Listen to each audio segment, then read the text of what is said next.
Assalamu alaikum wa rahmatullahi ta'ala wa barakatuh. You're welcome to the maiden edition of the Cover Up Show. I am your host, Rahmat Wasim. Cover Up TV show is designed to demystify the mystery surrounding the personality of the Muslim woman. Today, we ask a simple question. Why should a person who is supposed to be the epitome of peace rather be the source of worry, causing fear and panic in the hearts of many? Today we are discussing Islamophobia. Joining me to have these very important discussions are two amazing women who I'll be introducing soon. To my far left is Madame Kulssum Abdulai, who is a journalist with the state broadcaster. She's also interested in the affairs of women and children. My second guest is Madame Mubaraka Alhassan bin Salih. She's also a Momprenuer, mother of two, and also very passionate about the affairs of women and children. Ladies, you're most welcome. Thank you. Madame Kulssum, I would like to start with you first. Is Islam a violent religion? And why is terrorism associated with Islam? Islam is not a violent religion. Islam is one religion that is believed to be associated with peace. Islam preaches peace. The Quran, the book that Muslims use, it talks every day about peace. It teaches, its lessons, it's all to propagate the word peace. So Islam is not associated with terrorism or militancy, as some people may call it. Unfortunately, because of the interpretation of the word jihad, some people with their own political and selfish reasons want to hide under the umbrella of Islam. It hurts me actually when people refer to those people as Islamic militants, because they have their selfish reasons, they are doing things for their own selfish benefits, and unfortunately, they hide under the umbrella of Islam to take such actions. And because so many people do not really understand the fact that they have Muslim names, so definitely their actions have to be associated with Islam. They go ahead and they do those things, but definitely terrorism and Islam has no connection at all. Madam Mubarak, I'd also like to take your thoughts on this. Okay, thank you very much for this opportunity. The word Islam basically means peace. So it becomes a bit worrisome for me that the religion that means peace in its simple terms would be that religion that is viewed as very terrifying, or a religion that draws swords and blood all the time. I must say that it is completely false. Terrorism has no place in Islam, and no true Muslim would sanction terrorism. Killing of people is abhorred in Islam, because in the Quran, chapter 5, verse 33, it says, I quote, "Whosoever killed a person, unless it be for killing a person or for creating disorder in the land, it shall be as if he killed mankind. And whosoever gave life to one, it shall be as if he had given life to all mankind." Madam Mubaraka, it's interesting that you quoted from the Holy Quran. But for all the news that we hear, all the suicide bombing and everything, it's the same very Quran that they use to justify the atrocities that they are committing. Why? I would like to state here and now that there is no portion of the Holy Quran that sanctions the killing of anybody or bombing anybody. Apart from that, let's distinguish between the Arabic language or the Arabic text against the Quran. The Quran is written in Arabic, all right. We see that these people wave flags and paraphernalia that has Arabic written on it. Unfortunately, you and I might not be well versed in Arabic. We are not sure what they write, but I can state emphatically that, and from the quotation from the Quran, which is the book, a revered book, it doesn't sanction such. So I can safely say that it is some political propaganda that some people, as selfish people with evil intents, decide to unleash terror on innocent lives. And Allah subhanahu wa ta'ala says that one of the biggest sins is to kill a fellow human being, because he is the owner of life. That makes me a bit confused because it's Islamic militants, and Islam is peace. So a peaceful militant. And this person doesn't even know that he's not supposed to do that. I want to know, is there a problem with language, or what is it? Is there a propaganda that is going on? And during your submission, you mentioned that is like Western media that carry out this, but there's always a very good relationship between Middle East and the West. So why should that be? Why? What is going on? Unfortunately, because the Quran is written originally with the Arabic language, there are not so many people who really understand some of the things that are written. So those people taking advantage of that misinterpret some of the surahs and some of the hadiths, and then they use it to pollute the mind of people, especially the younger ones, our youth. They use it to pollute their mind. If, for example, I am reading the Quran and I do not understand what I'm reading, and you come in and you try to interpret it to me or explain it to me, because I do not understand, any explanation you give me, I will take. So these people are just taking advantage of the fact that whoever I'm teaching it to doesn't really understand it. So whatever I tell the person will take it. Let us look at the concept of jihad. What is it? When we say jihad, There's a general misconception, as we did say, that jihad is drawing swords.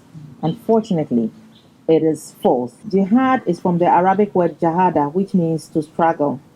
And under jihad, we have three types of jihad: jihadi akbar, jihadi kabir, and jihadi asgar.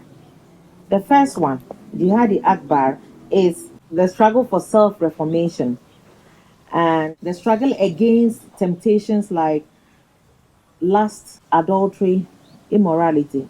You and I know that as human beings, we face these challenges every day. It is just by the grace of God that we are able to get by. So, the act of you staying on the right path, as God has instructed, is what Jihad Akbar is. Then the second one, which is the Jihad Kabir, that is the propagation of the Holy Quran or the Word of God, because the Holy Quran is the perfect book and the exact words from Allah. And the third one, which is the lesser jihad, but which is the one that people misinterpret all the time, which is jihadi asgar. And that is the jihad in defense of a war situation or a battle situation. There are some conditions under which jihad is allowed. In modern day, there is no jihad situation, in that there are rules and regulations regarding all our daily life. For example, if I live in my house as a Muslim and then I'm being oppressed by someone not to practice Islam, if I feel very uncomfortable about it, the first point of call is the police, to report that person or such a group to the police for them to take action. In the olden times, there were certain conditions to that were set out, that even in enforcing jihad at that time, you were not allowed to do certain things. And some of these things, I'll state three of them. In a community that there are vulnerable, that is children and women who are defenseless, you are not allowed to kill them. Secondly, their possessions, cattle, food, water, and all of that, you are not supposed to touch those as well. The last one is when the oppressor surrenders or gives up his arms and says, I want to make peace with you, you are not allowed to continue. You are supposed to end it there. So these are some of the conditions under which the jihad was allowed. In the life of the Holy Prophet, there was only 4 months in his 13 years of prophethood in Mecca that he was engaged in defensive battles or jihad. But thereafter, those jihads at the end of the day were to promote peace. And when all those battles ended, the Holy Prophet sallallahu alaihi wasallam entreated all his companions and the Ummah to go back to the first jihad, which is the jihad of self-reformation. Because of all of these jihads that I have mentioned, the jihad of self-reformation is the most difficult and the most challenging of all jihads. So, my brothers and sisters, if anybody comes today with an axe or a machete and says that he is fighting in the cause of Islam and says Allahu Akbar, that is Allah is great, I want to say it and state it emphatically that it is very, very wrong and it is not accepted in Islam. Jihad in the 21st century has no place in Islam because we are all enlightened now and there are rules and then lines of authority for us to seek redress if we are faced in a situation as Muslims where we are not allowed to practice our faith. 21st century Islam. Jihad is not about drawing of swords. We are focusing on Jihad Akbar. That's the jihad of self-reformation. We pause here for a commercial break. We'll be right back. Chocho Herbal Clinic here. We are pleased to provide you with quality herbal health care. Oh, how listen.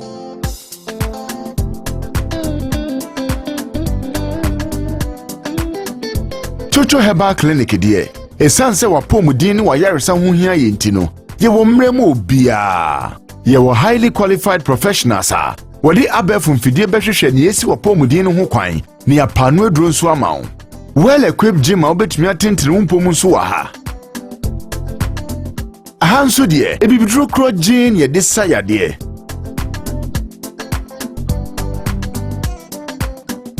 Nyaminti ya de ko ade baaye no. Wo beto ma de ni gia kofi.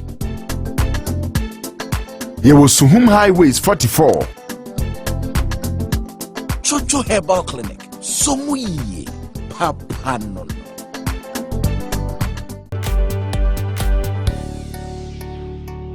Welcome back to the Cover Up Show. Before we left, we were looking at jihad. We finally agreed that 21st century, the most important jihad, rising above our own animalistic tendencies and making sure we submit ourselves totally to the will of Allah and be submissive, continue to be on the guided path. Let me ask, being in Ghana, Africa, should we be concerned about Islamophobia? We should be worried about the term Islamophobia because the term itself is the fear and then the discrimination of the Islam religion. And even though Ghana, there are a lot of religious tolerance in the country, we have so many visitors coming in, day out, and then our airports are one of the most liberal of all airports that people come in and go at any time. Visitors come in and we don't really check who they are. So usually we hear that the terrorists might even use Ghana's airport, yes, and travel out, and then it is when he gets to another country that he's arrested or he's caught to be questioned. So I think we should be worried because our children are out there, the internet is open, they go in and out of the social media, they learn things. Most of the time we are not even at home to monitor their activities on the internet. Let's not forget that the social media comes with its own benefit. But unfortunately, because we are not there every time 24/7 to monitor their activities, we can't really tell what they are learning from wherever. Speaking of social media, it brings to mind most of these organizations or those who carry out these atrocities, that is where they recruit a lot of people through radicalization. What are your views on that? You see, like I'm saying, because we are not able to monitor our children, we are not there to monitor their activities. These people use it as an excuse or a way to get to our children. And especially there are a lot of young ones out there who, excuse to say, do not have jobs. So any little money they will get anywhere will help them. And if the person is able to be taught that whatever you are doing it for the sake of Allah, I'll even give you extra money, and then you even get to go to heaven. Why not? Especially when the person doesn't really understand the teachings of the Quran and cannot really differentiate between right and wrong when it comes to whatever the person, whoever is teaching him, is teaching. The person goes ahead and then we do it. And if we don't take care, we might think that It is very far away from us, but before we realize, we have groups, we have associations, and right now that people have different reasons why the politicians are not really serving our needs. Before we realize, people will take advantage of it, and then they'll be making such attacks on the country, and only God knows. Only God knows. Only God knows. Mubaraka, what's your take? I would like to add that we should be concerned as Ghanaians that terrorism could happen here any day, anytime. Reason being that our immediate neighbor, not immediate as in our immediate neighbor, Nigeria, is suffering in the hands of Boko Haram, and quite recently ISIL has adopted Boko Haram as one of their babies. As a Ghanaian, may God rest Professor Awono's soul. It was he met his death in Kenya through these bombing that Al-Shabaab also claimed responsibility. With the porous entry points that we have in Ghana, and in recent times, the spate of robbery and proliferation of small arms day in and day out paraded by the police service for us to see, we must all be concerned. How can we, as women, protect our children? Because I quite remember was it 2 or 3 years ago, a university student got radicalized. However, that ended, we all don't know. I am still hoping I'll one day wake up and be told that is not true, because we were told he's a very decent young man, quiet, everybody attested to him being a good person, prayed 5 times a day, participated in all the rituals that a Muslim is supposed to do. But yet, a mother has lost a son. What can we do? As for mothers, we all know that we play very important role in the upbringing of our children. We are their first contact to life.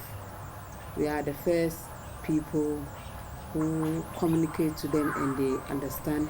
Before they are able to actually embrace the world, they first learn to accept us, to have confidence in us. So as mothers, I think we can do a lot. We need to create friendship with our children. We need to open doors for them to tell us about anything. And then secondly, especially as Muslim women, we need to really teach our children what the Quran says. We need to educate them. Times that we cannot do so well, we need to invite the imams, and then we need to expose them to other people who can educate them more, who can make them understand a lot about the teachings of Quran, so that when they encounter these people and then they are telling them something else, they'll be able to stand up and say that no, what you are telling me is not true. And if you are a friend to your children, it means that when he goes out there, whatever he hears or whatever he learns, he will come back and you are the first person that he will come and consult. And that is the time that when he or she is confused, you will take the advantage to correct the person. So as for Muslim women and as for Islamic mothers, we have a very important role we can play. Muba, what do we do? Sometimes you can give your children all the advice. We've all been kids before. Sometimes you are told not to go to a certain place at a certain times. You break the rules. What else can we do? Well, prayer. Prayer is key. Allah is our source of strength and sustenance. Unfortunately, the demands of modern life does not allow parents a lot more time to interact with their children. We are all out there trying to look for money to pay their fees, send them to A-rated schools and all of that. But then the basic rule that we must all ponder over is for us to go back to what our parents of yesteryears used to do.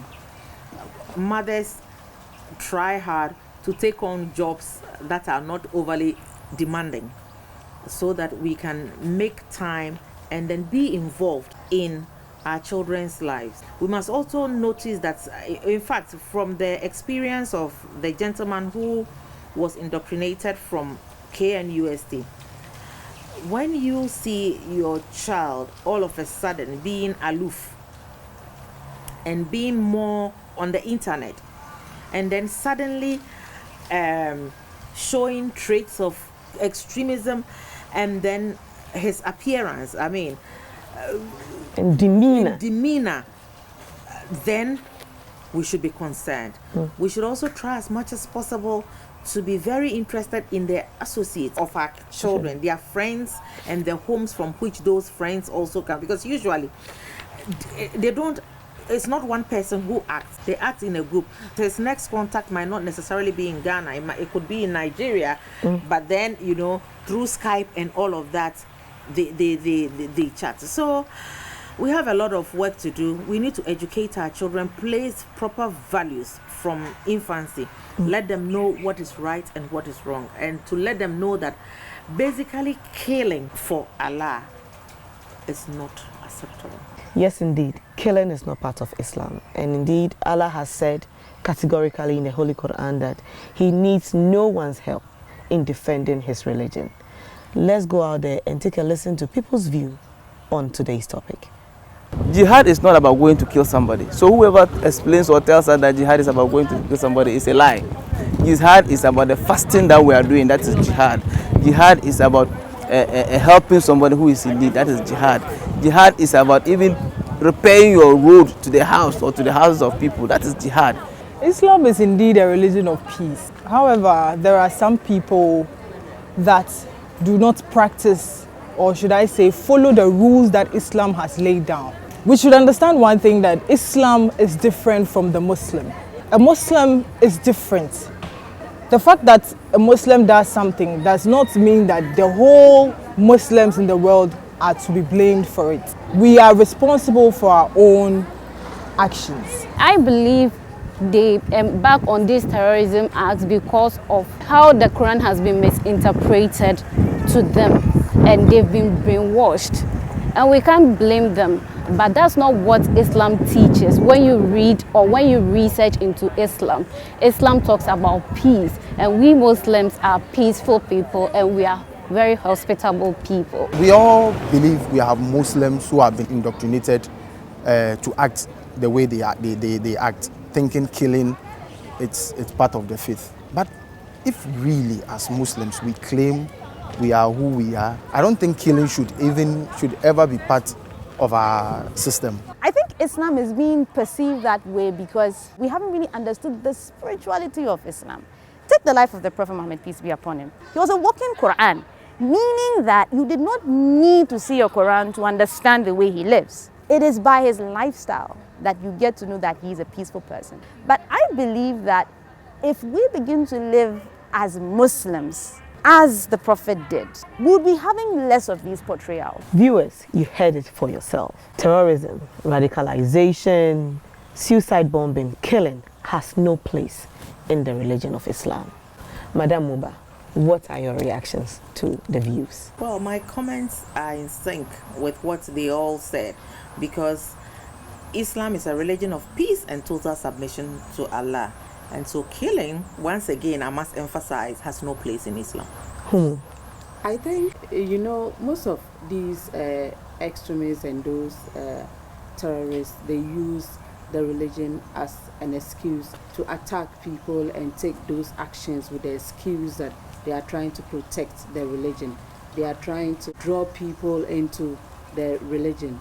But let's not forget that the best way to make people attracted to our religion is the way we interact with them, our behavior towards them, the way we treat them day in, day out. So if at the end of the day I want somebody to become a Muslim like myself, the person will look at my actions, my way of life, and ask him or herself, this religion, is this something that is interesting? Is this something that I'll be comfortable in? But if I go out there and I am killing people and I am attacking people, nobody will ever want to belong to such a religion. Indeed, spreading of Islam is mostly done through the deeds and action. I quite remember my mom told us a story when we were growing up, that the first merchants who came here converted people, not through preaching, not through militancy, but their very action. Today, I've been doing this with my two amazing guests, Madame Kulssum, a journalist with the State Broadcaster, and Madame Mubaraka Alhassan bin Salih, a mompreneur, mother of 2. So today we've looked at Islamophobia. We've delved into radicalization, terrorism. We've also looked at jihad, the various kinds of jihad. We've settled on the best jihad. What next? What can we do as Muslim women to disabuse the minds of people so that the terror, the fear that they feel in their hearts when they see a Muslim or a Muslim woman will be dispelled? Our way of life would be the very barometer that people would use to judge our religion. And so we must also, the Muslim Ummah must strive hard to live exemplary lives and eschew all ill vices. The children that are being brought up,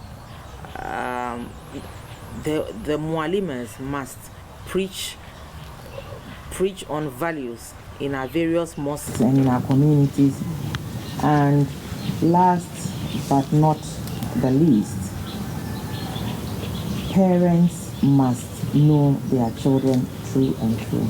I believe that with all said and done, the future would be brighter and people would be very much attracted to religion.